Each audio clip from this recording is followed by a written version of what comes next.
Parmi les savoir-faire essentiels à la restauration du patrimoine, la taille de pierre a sa formation d'excellence. Le brevet professionnel de taille de pierre en monument historique, dit BPMH. Nous avons rencontré les apprentis qui alternent période de cours et stage en entreprise et nous sommes allés voir les partenaires qui soutiennent cette promotion 2014-2016.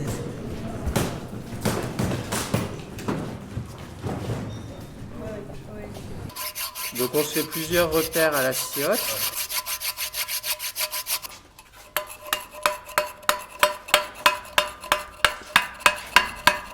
Je viens accrocher la forme de mon panneau. Ouais, voilà, comme ça c'est bien.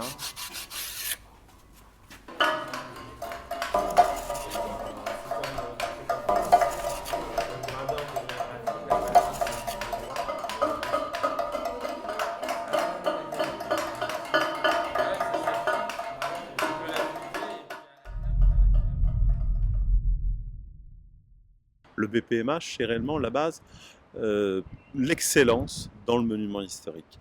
Pour un tailleur de pierre, de pouvoir évoluer, et les places sont chères, parce qu'il y a peu d'élus, il faut avoir la passion, il faut en vouloir.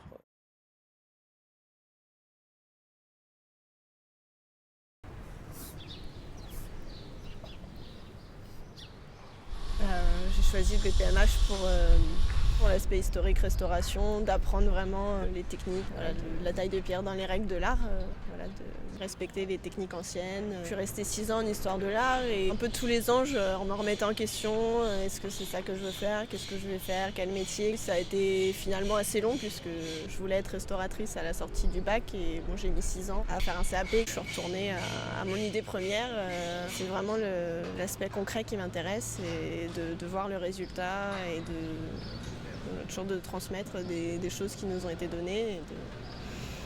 Voilà. Les chantiers, c'est différent des ateliers, c'est-à-dire qu'il faut tailler sur place, il faut faire des relevés, il y a pas mal de choses. Il y a la pose aussi qui est importante. Et ensuite, s'adapter. Le caillou, il n'est pas sur un tasseau, il est vraiment sur une façade et on s'adapte à la moulure qu'il présente. Le a présenté ce texte comme étant sans discutable et a souhaité que le Parlement puisse dépasser ses clivages.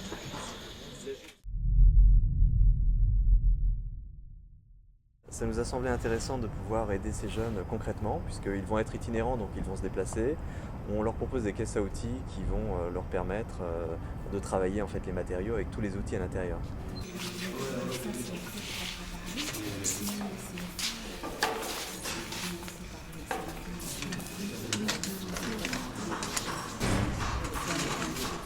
Le rôle des VMF a été d'apporter la force de son réseau.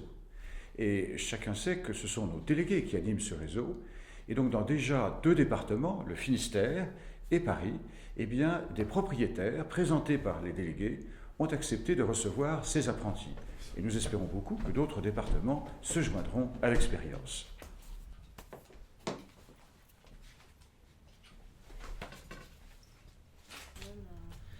Bah écoute, juste ça parce que tu vois j'ai pris les moulures comme ça. Je vais repartir du bas. Vas-y.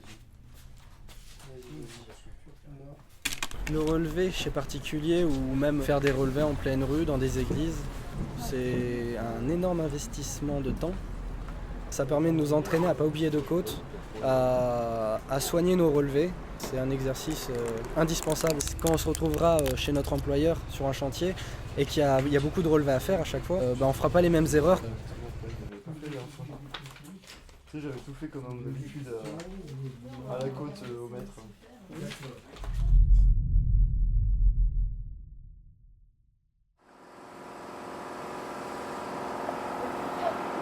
Quand je vois Paris et je vois le nombre de monuments, je me dis monuments ou tout simplement du haussmannien, on aura besoin des tailleurs de pierre et l'excellence. Cette formation, c'est réellement l'excellence.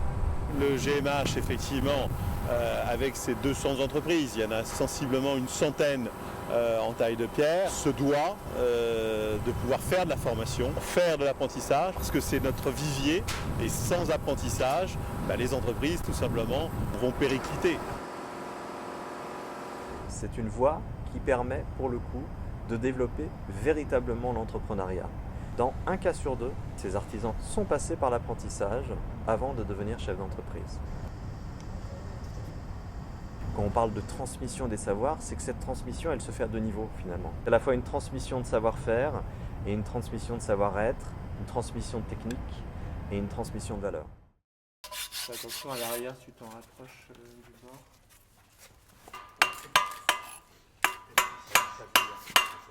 Ces savoir-faire sont essentiels pour que le patrimoine vive et soit entretenu. Et la transmission de ces savoir-faire, c'est un enjeu très important. Il faudra s'inscrire dans la durée, et cette durée est essentielle dans le domaine du patrimoine. Nous espérons qu'avec nos partenaires, nous pourrons agir dans cette durée.